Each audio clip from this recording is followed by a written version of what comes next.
issue new debt, and you never truly get to zero. But the proposal that you see here assumes that the town will fund and put forth a proposal to fund an amount of debt service for the next 5 to 7 years, and that we would determine what that amount of debt service would be. And that is the area that you see here that's in shaded, dark shade. And what that is an effort to do is to maintain our existing level of non-exempt debt service and above that just under $1 million. And by doing so, we will be able to invest in capital, specifically infrastructure, public buildings, and such. Badly needed renovations and rehabilitation facilities going forward. And to meet that, what we would need to do to keep that non-exempt debt service number level, we would need to leverage monies that would be available through the funds due on the Berry Center property. And there are about $2.1 million available, and they are comprised of the land sale, which the town has already received payment from the Commonwealth of $530,462. It would also utilize the density payment, or density bonus payment that comes from the issuance of building permits at the Berry Center project, and that's $1,218,000. We have not received those monies yet, but those are anticipated, and they're counted on and anticipated in terms of our capital plan. And then the final piece would be the one-time permit fees that were paid under the Berry Center project. I believe it was back in February or March, $404,250. That's a number that's coming, will be free cash, but it's specific. So that would provide us with a, I'm going to call it a stabilization fund, but it's really a capital stabilization fund. It would need to be done, need to be a separate account that would be created. It would be created at town meeting. The monies from those three sources that I just identified would be voted and transferred to this capital stabilization fund. And that capital stabilization fund would be used over a period of time from this point forward to keep our debt service at a level, and consistent and level payment schedule. Can I stop you for a second? Because I just want to remind the board that a number of years ago, and Mr. Jones will remember this clearly, the idea was that this non-exempt debt payment was going to be held at some number. And I don't know the number back then, who knows what it was. And the idea was that if the debt exceeded it, it would be taken out of our regular stabilization fund. And if it was under the number, it would be put into stabilization. That was the whole concept. So in reality, what the town administrator is presenting here is the same thing, where we now have a fund that we're using to leverage our debt, and it's essentially very, it can maintain, depending on the level of borrowing that we might want to consider, and allow us to keep our exempt debt paid from taxes, I mean non-exempt debt, paid from taxes, to be a constant level. Just for clarity's sake, as you look at this chart, you see that it's a stabilization fund allocation, and I want to be clear, that would be the new money. It wouldn't be a stabilization fund. These would be the money solely from the Berry Center, the $2,152,000 that we would utilize. So the key question going forward is, how much debt could that potentially leverage over the next 5 to 7 years? And the estimates that we've been working on indicate that optimistically, not borrowing it all at one time, but borrowing it over the 5 to 7 year period, up to about $9.1 million would be leveraged. And that would assume that we would spend somewhere between $1 and $2 million a year. We would issue in terms of new debt, new non-exempt debt, fund our capital program, fund our major infrastructure needs, and do that on a fairly consistent basis going forward. From from my perspective, the priority would be buildings and facilities, because those are the areas that have been the greatest, there's been the greatest level of neglect. But also, pursuant to the statute, the state law tells you what the maximum term that you can borrow for. Chapter 44 of the general law is very specific that certain things fit within certain borrowing schedules, so that you don't end up borrowing 10 years for the purchase of a police cruiser. And I suppose the law is there because there may have been communities that wanted to do that at one point. So the statute is very specific, and it says that for buildings and facilities, you can borrow upwards of 20 years. For purchase of land, acquisition of land, 20 years in some instances, purchase of parkland or conservation lands up to 30 years. And that schedule, depending upon what you do, can go all the way down to 5 years. For example, there is a major initiative the town wants to maintain its road funding program.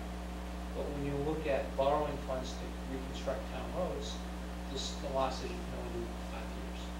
So it wouldn't make sense that from a long-term capital strategy that road construction and sidewalk construction fall within this category, because really you have a very limited amount of time that you can borrow for. So this is a proposal that we're working on. The assumption that I mentioned to you before about $9.1 million assumes a couple things. It assumes that we'll have this money that we'll invest, and there'll be earnings on that money. And those earnings will be applied to leverage additional debt service. And it also assumes that going forward that there would be an average annual interest rate on our long-term notes. We estimate 5%. That's the best that we can possibly do with long-term debt. Short-term debt is borrowed at a rate of about 4.5%. But that's what we're assuming. And then the final assumption is that the long-term debt going forward will be borrowed for 20 years. So we need to identify projects and capital items going forward that we can borrow at least for 20 years. And then finally, submit a proposal to town meeting that would create this capital funding account and properly fund it upon receipt of funds to allow us to do this initiative.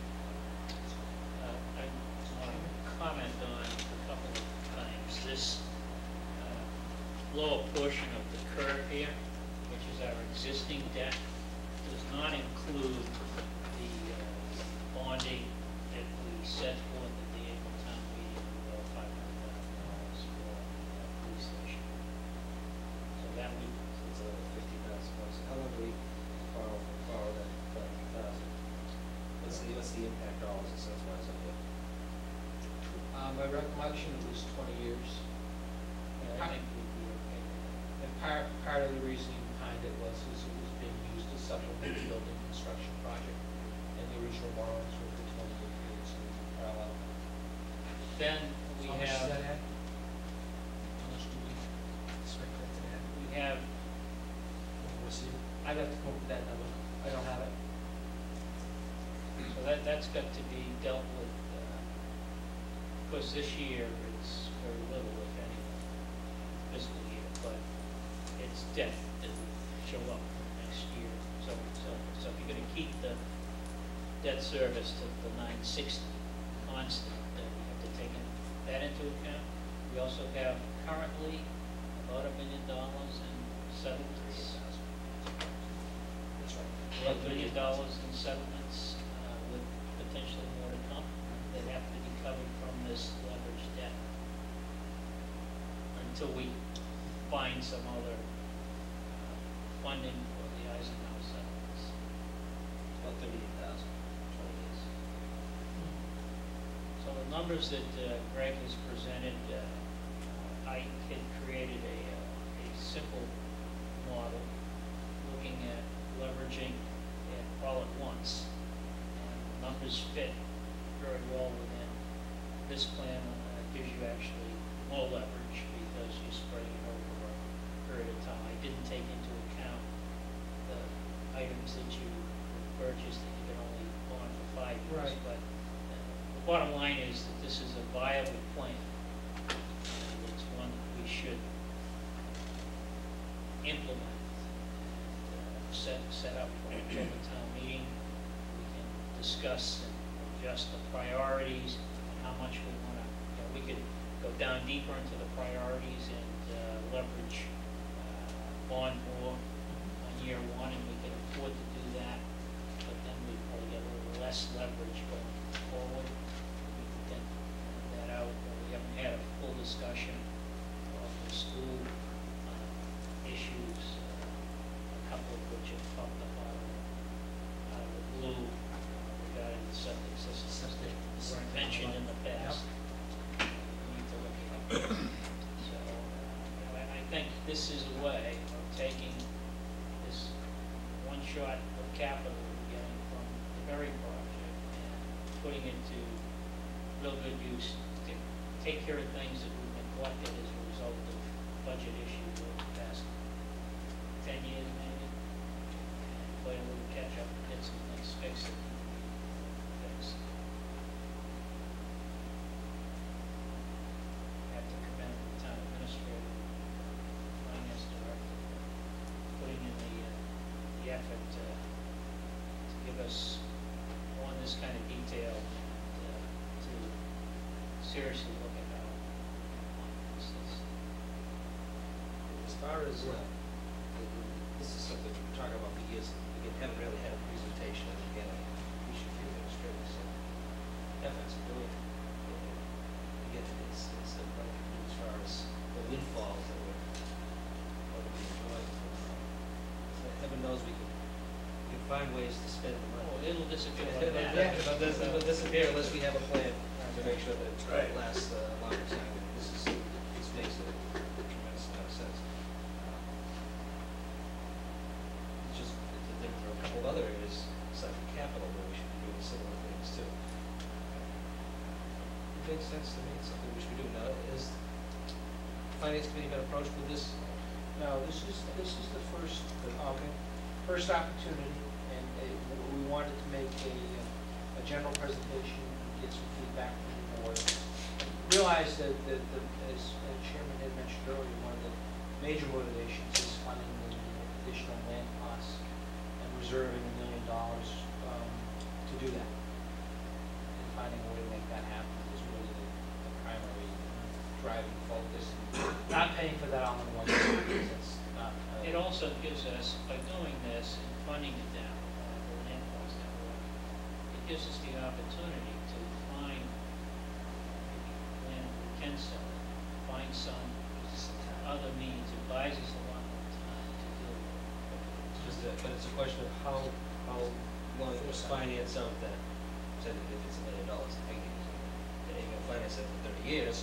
You can go up to 30 years on that sort of thing, or do you shorten it up and, that's something. Those are decisions, obviously, a lot of that is left to administration and our treasurer associated with it. There's no problem. That's what I'm saying. So we're not even close to the ceiling as to what we're allowed to. No, one wants to but- be there anyway. No, it's, yeah.